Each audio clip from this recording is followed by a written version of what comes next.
Imagine a boy born in a small, forgotten village, with nothing but dreams in his heart and the endless horizon calling his name. His name was Amir, and from the moment he could walk, he was drawn to the edges of the world, cliffs, oceans, and mysteries no one dared to explore. In this story, Amir grows from a curious child into a fearless adventurer. He sails alone into the legendary Bermuda Triangle, discovers an alien world, survives a war that bends reality itself, and ultimately learns to travel through time. This is a story of courage, curiosity, and the eternal quest to uncover the unknown. So, buckle up, and let's dive into the incredible journey of Amir, the dreamer who found the edge of the world. Amir and the hidden world beyond the Bermuda Triangle. Amir was born in a small coastal village where the horizon looked endless, where the sound of waves mixed with the quiet hum of dreams. His family was poor, their house built from sun-bleached wood and stone, but his imagination was richer than all the treasures buried beneath the sea. From the moment he could walk, Amir was drawn to the edge of things, the edge of cliffs, the edge of the ocean, the edge of what others called impossible. At night, when other children slept, he would climb onto the roof of his home, stare at the stars, and whisper to them as if they were friends. He asked them questions no one could answer. Where did the sea end? What was behind the clouds? And why did his heart always feel like it was meant to go somewhere far away? His parents loved him, but worried. "Dreams don't fill empty stomachs," his father would say, wiping sweat from his brow after another long day repairing old fishing boats. But Amir didn't care. He believed dreams were the only thing that could feed the soul. He studied everything he could find, old maps, torn books left behind by sailors, and even rumors carried by travelers passing through the harbor. One afternoon, while exploring the ruins of an abandoned lighthouse, Amir found something strange, a rusted compass that spun wildly, even when he held it still. Inside its glass was carved a symbol, a triangle surrounded by tiny stars. The old fisherman who owned the docks turned pale when Amir showed it to him. "Boy," he whispered, "you should never follow that compass. It points to death." But that only made Amir more curious. Death or not, he wanted to know what lay beyond the horizon. Years passed and Amir grew. He worked odd jobs, saved every coin, and studied navigation, astronomy, and ocean currents. He learned to read the sky and predict storms. But what fascinated him most was a mysterious place sailors spoke of only in whispers, the Bermuda Triangle, a region where ships vanished and time itself seemed to twist. Some said it was cursed. Others said it was a doorway to another world. To Amir, it was destiny. He built his first boat by hand, using scraps of metal, driftwood, and the knowledge he'd gathered from old shipbuilders. It was small but sturdy, a vessel born of determination and dreams. On the day he set sail, the sun rose blood-red, painting the sky in mourning. Villagers gathered to watch, some praying for his safety, others shaking their heads in pity. But Amir smiled, eyes gleaming with the reflection of the endless sea. "The world is bigger than fear," he said softly, and with that, he pushed away from the shore. Days turned into weeks. The sea tested him with storms, hunger, and loneliness. But Amir endured. He wrote in his journal every night, describing the waves, the stars, and the strange lights he sometimes saw under the water, soft blue glows moving in patterns, like living constellations beneath the surface. His compass, the one that never stopped spinning, grew hotter in his hand the closer he sailed toward the coordinates he had marked. Then one night, everything changed. The sky darkened without warning, and a storm unlike any he had ever seen surrounded him. The sea rose like a living creature, waves slamming against his ship with monstrous force. Lightning tore through the clouds, and for a moment, he saw shapes, massive, shimmering forms moving through the storm. Not fish, not whales, something else. His compass burst into light, blinding him, and the last thing he felt was his body being pulled downward, swallowed by both water and silence. When Amir opened his eyes, he wasn't drowning. He was floating in a tunnel of light. Time didn't exist there. He could see his childhood, his dreams, and faces he had never met, all swirling around him. He reached out, and the light responded, pulling him forward until he landed on something solid. He stood, gasping, realizing he was no longer in the world he knew. The sky above him shimmered like liquid glass, and the ground beneath his feet glowed faintly blue. Towering structures rose in the distance, smooth, metallic, alive. They moved like they were breathing. And then he saw them, tall beings with translucent skin, eyes like galaxies, and movements so graceful they seemed unreal. They didn't speak with words but with thoughts, their voices echoing directly in his mind. "Human," one of them said inside his head. "You have crossed the threshold. You have entered our realm." Amir tried to speak, but no sound came out. His thoughts raced. Was he dead? Dreaming? Captured? "We are the architects," the being continued. "Guardians of the veil between worlds. Few of your kind have seen this place and lived." Fear and awe mixed inside him. "Why? Why am I here?" he managed to whisper. The being tilted its head. "Because you sought the truth, and the truth always finds those who dare." They led him through their world, a place that defied logic. Oceans floated above mountains, rivers ran with light instead of water, and time folded upon itself like a ribbon. The beings explained that the Bermuda Triangle was not a curse, but a gateway, a thin place between Earth and the network of civilizations spread across dimensions. For centuries, they had watched humanity grow, sometimes helping, sometimes hiding, always waiting for one who would understand both worlds. But not all of them agreed. Within their ranks was division. Some saw humans as potential allies, others as reckless destroyers. Tension had grown for centuries, and Amir's arrival was the spark that lit the fire. He was taken to a grand chamber where light pulsed like a living heartbeat. There, two factions argued before him, one calling for peace, the other for his elimination. Amir listened, his heart pounding. "If you fear humans," he said finally, "then teach us. Don't destroy us." For a moment, silence. Then chaos. A blast of energy tore through the chamber. The war began. Amir ran as the city erupted around him. The sky fractured into shards of color, and beings of light and shadow clashed, their power bending the very fabric of reality. He tried to escape but was caught in a beam that ripped him away, through space, through time. He fell through centuries, watching empires rise and fall beneath him. He saw the birth of stars and the death of worlds. And then, he crashed into reality again, his body landing hard on cold, wet sand. The air was heavy, metallic, and strange. He groaned, pushing himself up, his clothes torn and his compass shattered beside him. Around him lay a beach that didn't belong to any time he knew. The moon above was crimson, and in the distance, massive structures floated in the sky, cities, but not of this earth. Amir stumbled forward, each breath a battle. He wasn't sure if he had fallen into the past, the future, or another world entirely. The stars were unfamiliar. His reflection in the shallow water shocked him.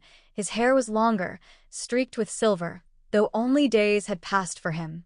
His eyes glowed faintly with a light that wasn't human. He began to wander, searching for signs of life. The landscape was hauntingly beautiful. Crystals sprouted from the ground like flowers, and the air shimmered with energy. Yet there was silence, broken only by the hum of invisible machines. Eventually, he found ruins, tall pillars carved with the same triangle symbol from his compass. It was then he realized, this was Earth, but not his Earth. Time had moved differently in the light. He had crossed not just worlds, but eras. While he explored, voices echoed in his mind again, the architects. But this time, they sounded fragmented, desperate. The war. It spreads. The veil is breaking. Amir felt their fear, their exhaustion. He knew that somehow, he was still connected to them, changed by their energy. He could feel the pulse of time itself around him. He began to experiment. When he focused, he could sense moments, memories, lingering in the air. He saw flashes of the past, ancient civilizations, humans working alongside the architects long before history recorded them. They had built wonders together: Atlantis, the pyramids, even the early compasses that guided sailors. But when humans turned greedy, the architects sealed their realm away, creating the Bermuda Triangle as a barrier. Now that barrier was breaking. Amir realized he had to go back, to his time, to his world, to warn them, or perhaps to stop something much greater. But how could he travel through time when he barely understood what had happened to him? Then he saw her. A woman, human, or almost human, watching him from the shadows. Her eyes were silver, her movements fluid, as if the world bent slightly with her presence. She approached slowly, unafraid. "You are the one who crossed," she said softly. "The architect spoke of you." "Who are you?" Amir asked, his voice hoarse. "I am Lyra," she replied. "A hybrid. My people were born from both worlds, but we were abandoned when the veil closed. You opened it again." Amir listened, fascinated and wary. She explained that after the Great Sealing, time itself fractured. Some humans evolved differently under the influence of alien energy, creating a hidden lineage of travelers, guardians of the lost technology. She had waited centuries for a signal, and his arrival had reactivated the gateways scattered across the planet. Lyra led him to a massive structure half buried in the sand, a time engine, left by the architects. It pulsed faintly, like a sleeping heart. "They built this to repair the veil," she said. "But it needs a human mind to operate, one that has crossed." Amir hesitated. "You mean me?" "Yes," she said simply. "You were chosen long before you were born." He didn't understand how, but deep down he knew it was true. Every dream, every strange coincidence in his life, had led him here. He stepped into the machine, feeling energy course through him, light, memory, sound, and then silence. When he opened his eyes again, he was standing in the middle of the ocean. The water glowed beneath him, forming a spiral of symbols. Above him, lightning froze in the sky, unmoving. Time had stopped. He was between seconds, between worlds. A voice, familiar, ancient, spoke inside his mind. "Amir, the veil is dying. The war is not over. You must decide which world survives."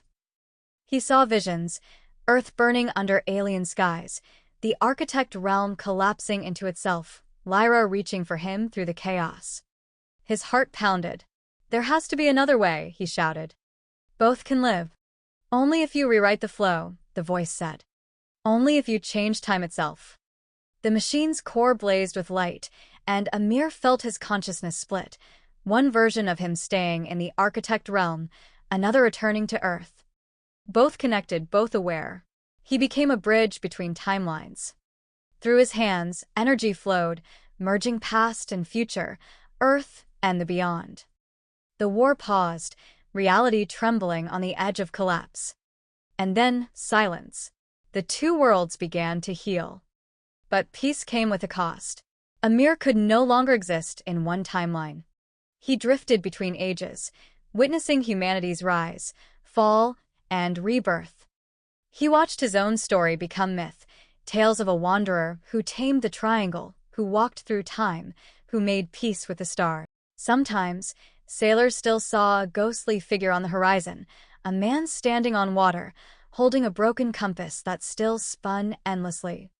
They said his eyes glowed like twin stars, watching, protecting, waiting. And in the whisper of the waves, his name lived on.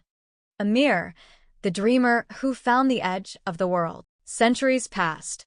The name Amir faded from memory, surviving only in fragments, ancient sailor songs, strange carvings on coral stones, and the warnings of navigators who claimed to see a figure walking upon the sea during storms. The Bermuda Triangle became a myth again, a mystery for skeptics to laugh at and dreamers to chase. But deep beneath its waters, where reality itself still rippled like a living mirror, something stirred. A pulse. A heartbeat. A return. Amir opened his eyes to a world of noise and light.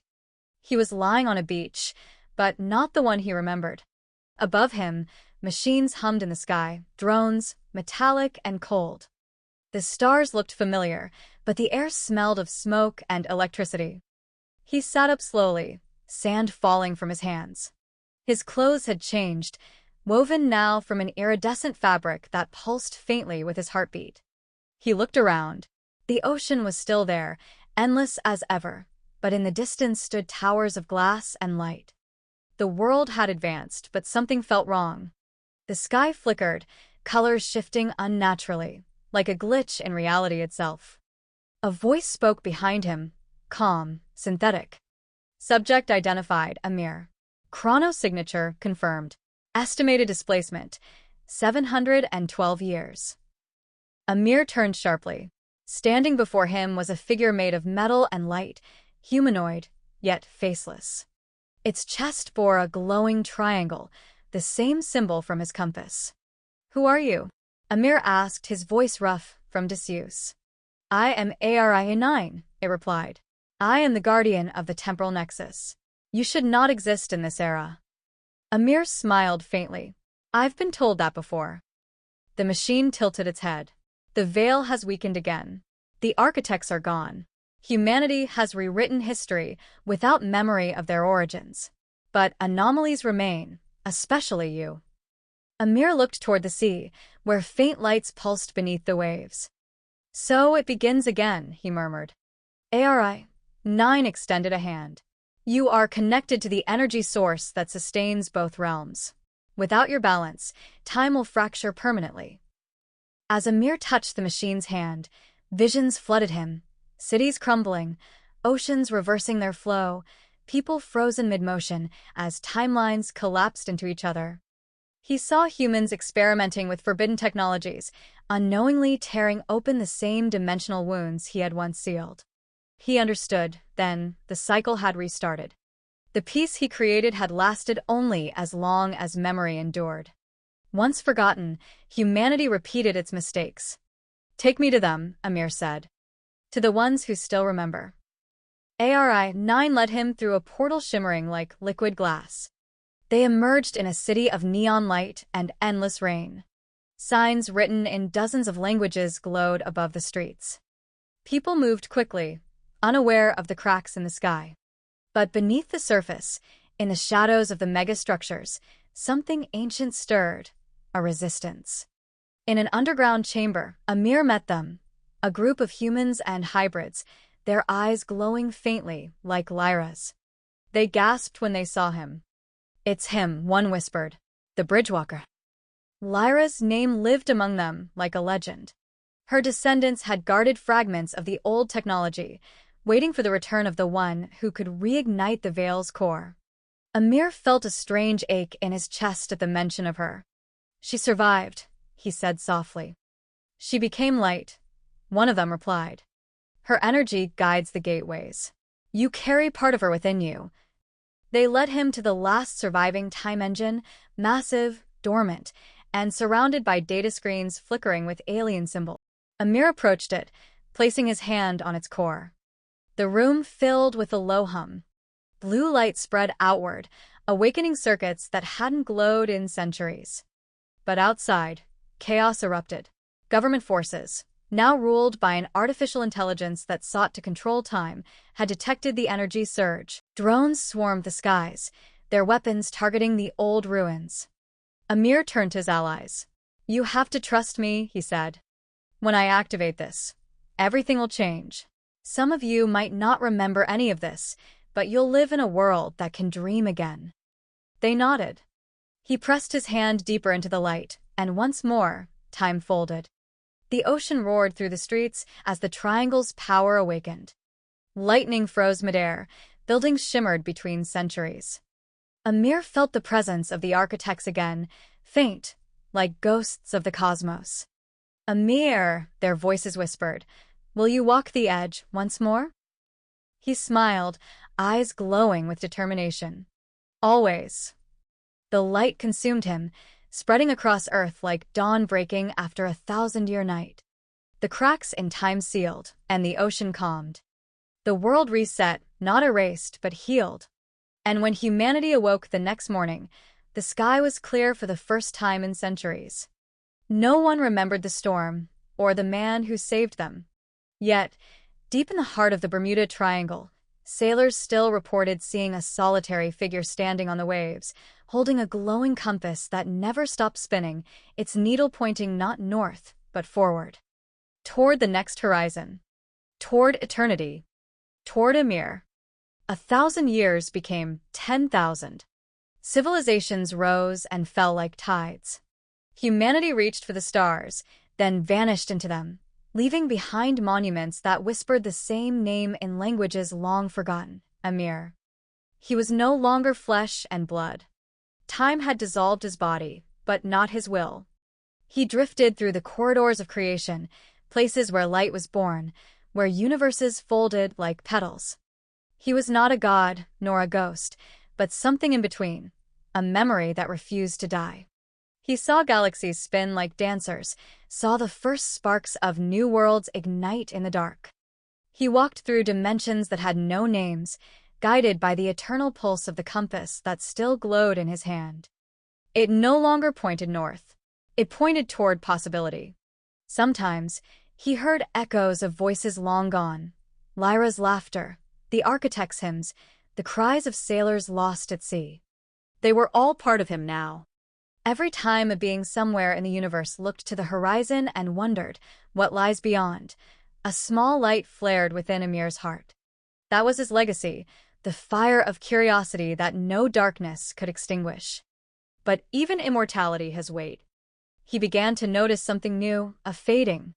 The energy of creation itself was slowing, the stars burning out one by one. The universe was growing old. Where once there was infinite expansion, now came silence. He floated through it, the last witness to everything that had ever been. He remembered the words of the architects, "The truth always finds those who dare." He had found it, and it had found him.